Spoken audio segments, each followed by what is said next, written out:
আমি মরে গেলে আমি শব্দ দিয়ে যে বাড়িটা তৈরি করেছি সেটা কান্নায় ভেঙে পড়বে। তাতে অবাক হবার কিছু নেই। বাড়ির আয়না আমাকে মুছে ফেলবে, দেয়ালে আমার ছবি রাখবে না। দেয়াল আমার ভালো লাগতো না, তখন আকাশ আমার দেয়াল। তাতে চিমনির ধোঁয়া দিয়ে পাখিরা আমার নাম লিখবে, অথবা আকাশ তখন আমার লেখার টেবিল। ঠান্ডা পেপারওয়েট হবে চাঁদ, কালো ভেলভেটের পিন কুশানে ফোটানো থাকবে তারা। আমাকে মনে করে তোমার দুঃখ করার কিছু নেই।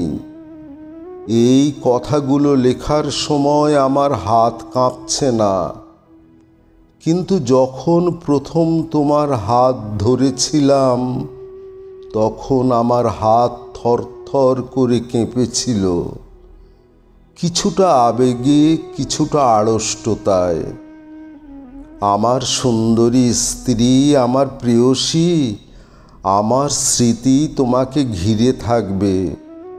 তোমার তাকে আঁকড়ে থাকার কিছু নেই। তুমি নিজের জীবন গড়ে নিও। আমার স্মৃতি তোমার কমরেড।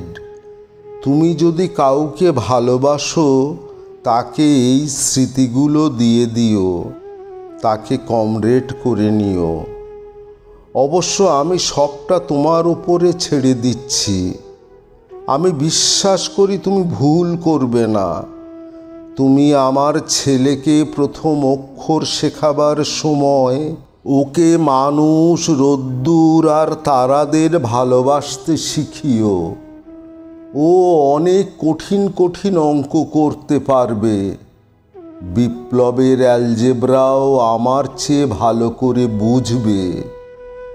তাকে হাঁটতে শেখাবে মিছিলে, পাথরে, জমিতে আর ঘাসে। আমার দোষগুলোর কথা ওকে বলো, ও যেন আমাকে না বকে। আমার মরে যাওয়াটা কোনো বড় কথা নয়। খুব বেশি দিন আমি বাঁচব না, এটা আমি জানতাম। কিন্তু আমার বিশ্বাস কখনো হটে যায়নি। সমস্ত মৃত্যুকে অতিক্রম করে, সমস্ত অন্ধকারকে অস্বীকার করে বিপ্লব দীর্ঘজীবী হয়েছে, বিপ্লব চিরজীবী হয়েছে, বিপ্লব চিরজীবী হয়েছে।